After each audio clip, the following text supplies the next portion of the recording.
Well, this is a rather cold day to be out working. It's above 20, I believe. They had predicted much warmer weather, but that got changed. I guess we have an ice storm coming in later this afternoon. But anyhow, a little problem with the white. When I replaced the mainframe, that's everything from here on back. I had redone all of the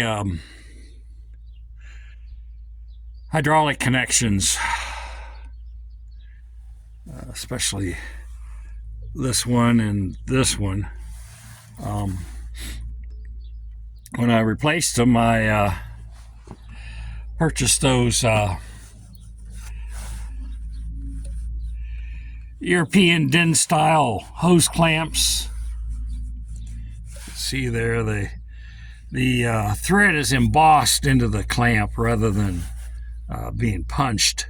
They're supposed to be much stronger, but they haven't held up very well on this. This clamp here is leaking, and I tried tightening it up, and it's slipping. So you can see where the oil's leaked and run down, but it was that's where the oil comes out of the reservoir. This upper casting is the reservoir for the hydraulic oil, and then the mainframe has its own lubrication system. That's the filter for the lubrication system, and this is the filter for the hydraulic system. And of course, this is a hydraulic pump. I was originally going to get those T-bolts, T-clamps. They use them on air induction systems, turbo and supercharged for the coolers, the air cooler, charge cooler. So the Ford truck in there that I'm working on, put new front brakes on it, and have to put another starter on it now. But it has them on the air intake, so when I get those, I'll do a little video of them. But I'm just going to I have some of these are the older style, but really these European ones, from my aspect, didn't perform any better than these ones. So I'm going to double up. This one will tighten to a certain point, and then it just slips. So I'll put another one on, and hopefully that can get us running so we can spread some more manure. I did an awful lot of work to that manure spreader, so if I get time, I'll go over that, show you everything that was done to that. But I'll bring you back in a little bit.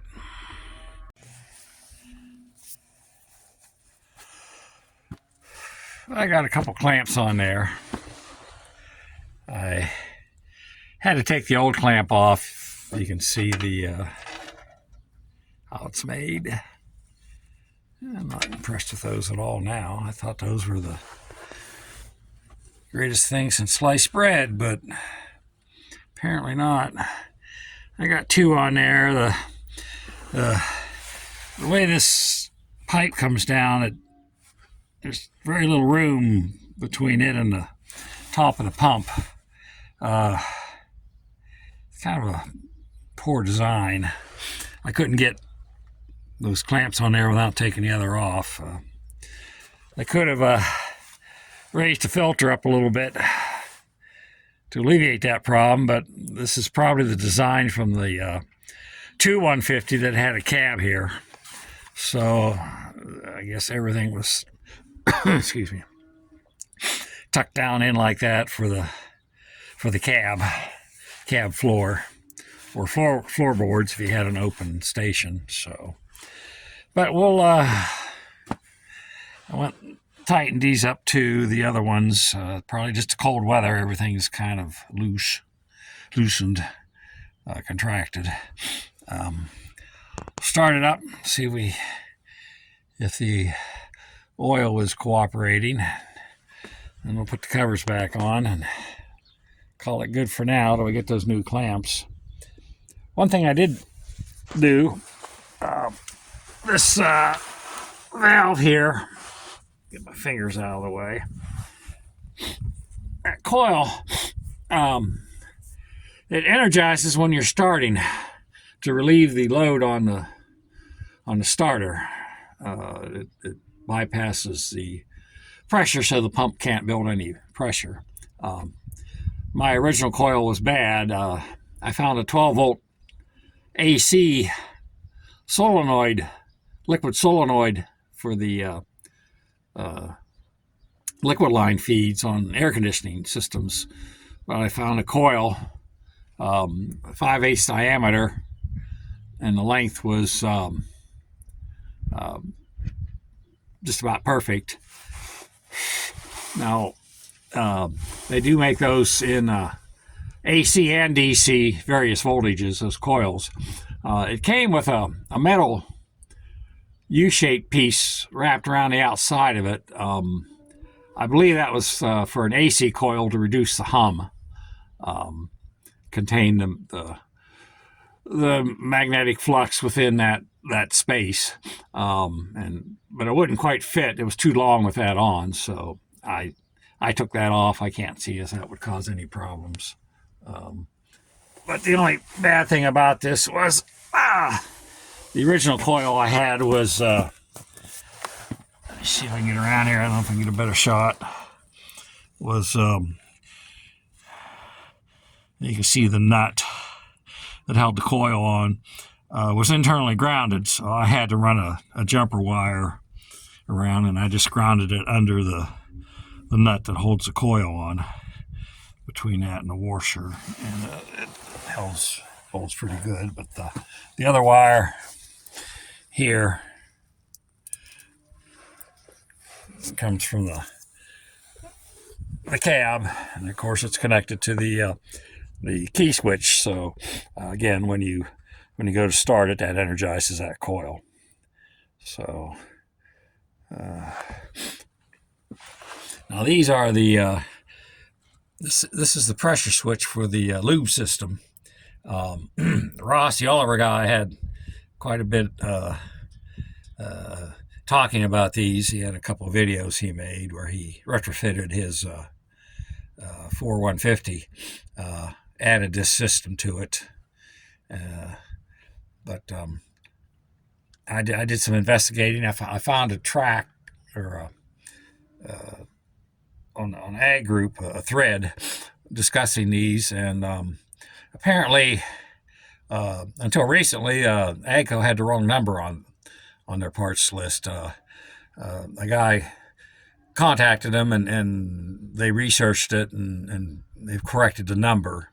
So if you go on the AGCO parts for the 4150, they do have the correct sender on it now. And according to what he found out, it's supposed to be 0.5 psi for both the front and the back now. I think originally these were 4 or something. It's kind of confusing with the spec book. They list 2 different pressure switches. They used to, and different pressures. But if you use this tractor for an hour or 2 hours, hard tilling, disking, chiseling, plowing, that switch will start to make. And it's quite annoying in the cab. There's a warning system, and it lights and buzzes, and it's very annoying. They did the same thing with the low fuel. I'm capable of seeing a light, but I don't need that alarm going off every time you go over a bump or the fuel sloshes in the tank when it gets down to about 30%.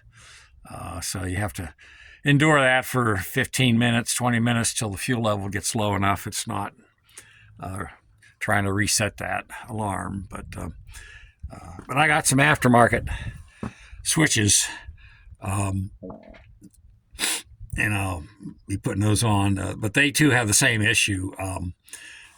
They have two wires, so you have to run a separate ground wire where this one is internally grounded.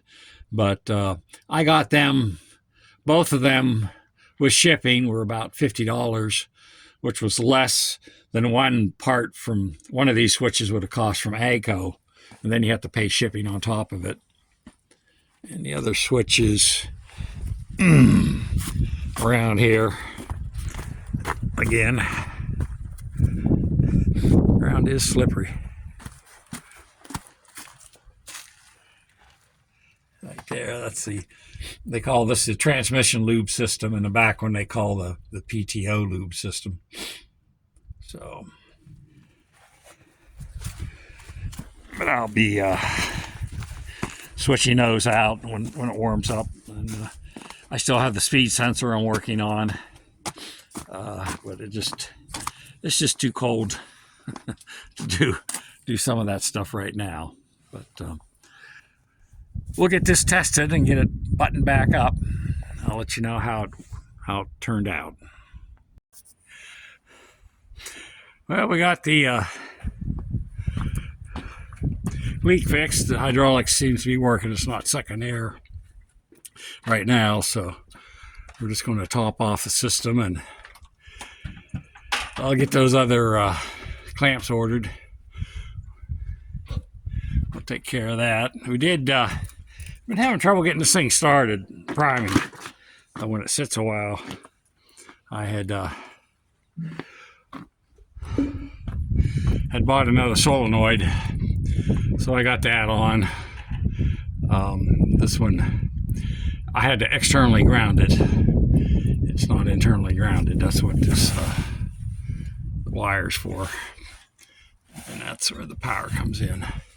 So that, and I bought another pump. This pump was leaking when you tried to prime it, so it might have been sucking a little air in.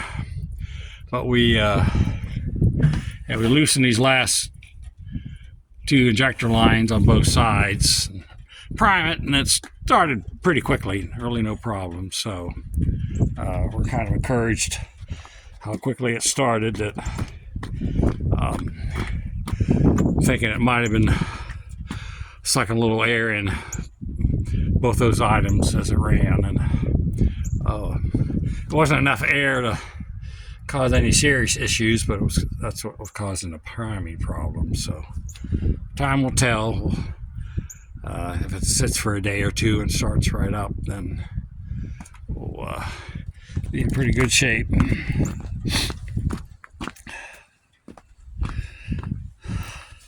So my son's getting ready to go do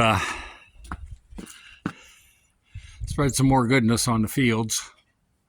Won't be too long, we'll be planting corn in there, so you gotta get her on there.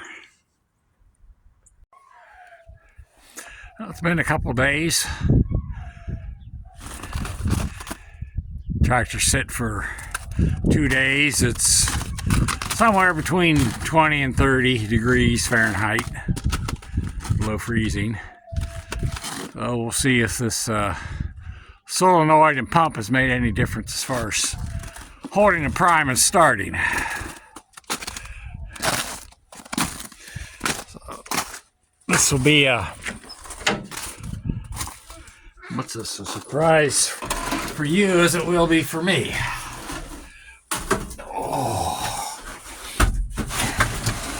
This engine has no preheaters or anything. Nothing's plugged in, and it doesn't have a block heater. So, give her a little fuel. Here goes nothing.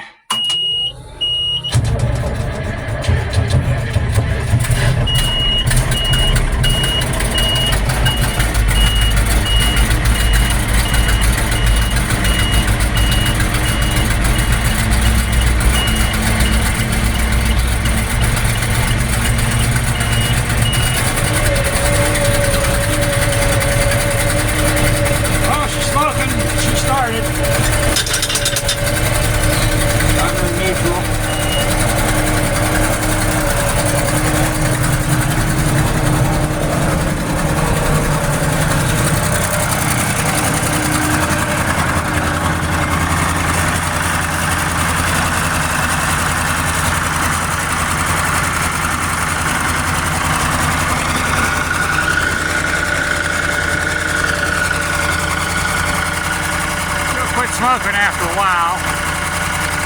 See all the exhaust leaks. I gotta get those repaired.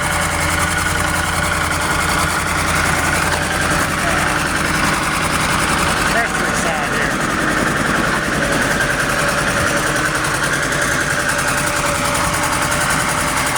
I got a big leak there.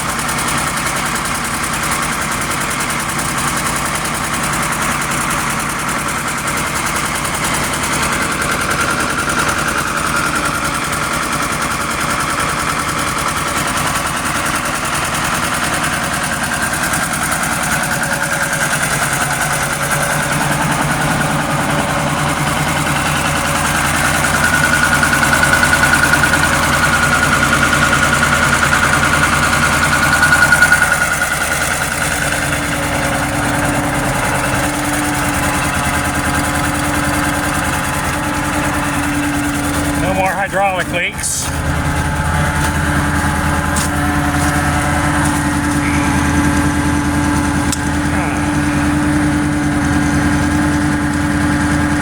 Now we're full of fluid.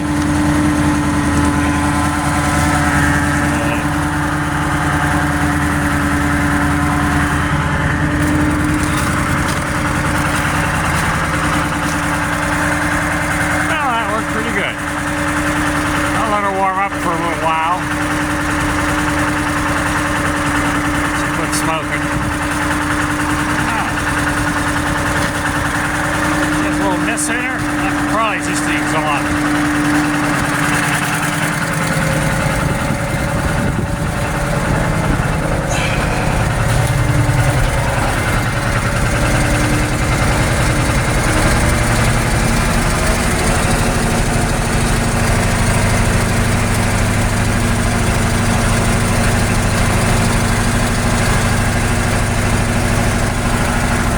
For the exhaust temp, I don't have the thermocouples. As I mentioned before, I found a place I can get them. And of course, there's always out of fuel. This thing likes to drink fuel. Let's see how our fuel looks. We're pretty low. 90 pounds of oil pressure. Water's coming up a little bit, 66.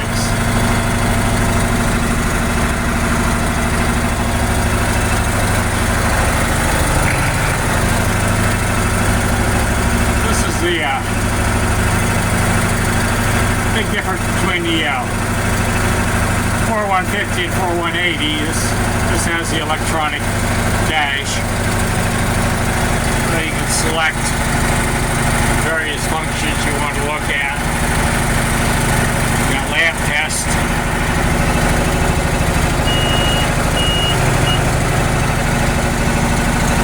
Engine RPM, that's not working right now because I don't have the sensors done yet. PTO, well, I don't know, that's reading something. Huh. Well, PTO's working. Oh, now the engine's RPM's working. Maybe I didn't have it pushed in far enough. I'm not sure which sensor that is I have in there. Huh. Well, that hasn't worked in a long time. What if I just didn't have that button in far enough and...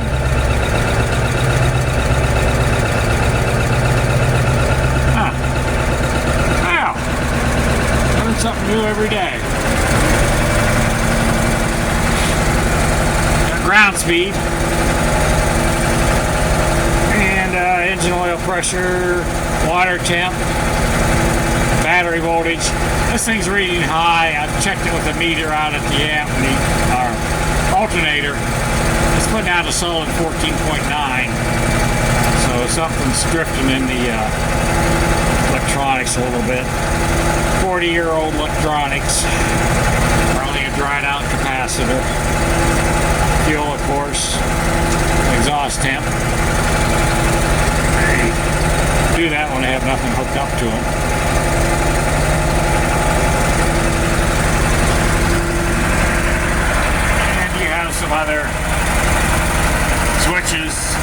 auxiliary lights. No, that's just an auxiliary. That's just kind of like a spare. Preheat, which we don't have. Wiper, lights, and work lights. That's the front lights on the hood, front of the hood. And these are the work lights, road lights. What's working? A lot of them are knocked off and burned off. And you got the turning signals down here, which don't work. There was a light dimmer here for the dash light and the side instrument panel light, but someone took it out, put an hour meter in there. I was able to find on the eBay the original hour meter. I put that in, we got 1,419 hours. Then it came with someone put a oil gauge in it, which is down so far you can't really see it. I don't know why, but I've never had any problem with the original oil gauge. And it does have warnings. When I press the lamp test, all those functions will warn you if there's a condition.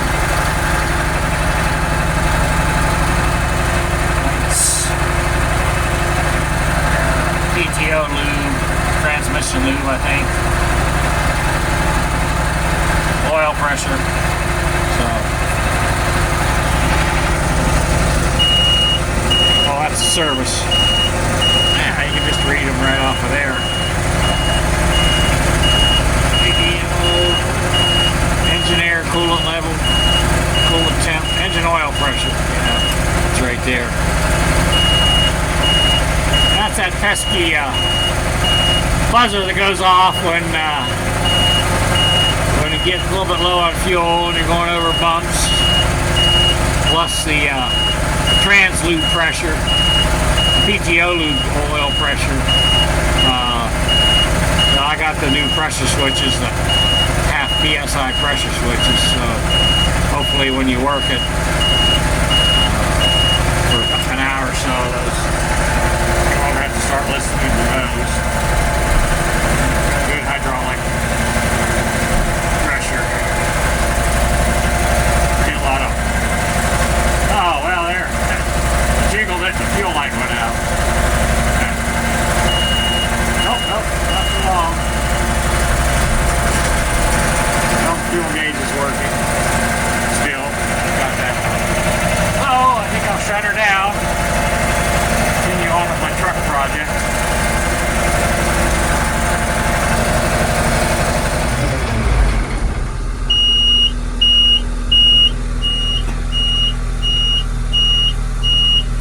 Oh, well, she stalled.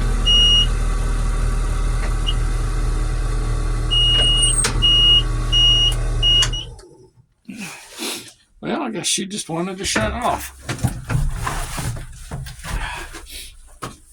It wasn't up to working temp yet, so.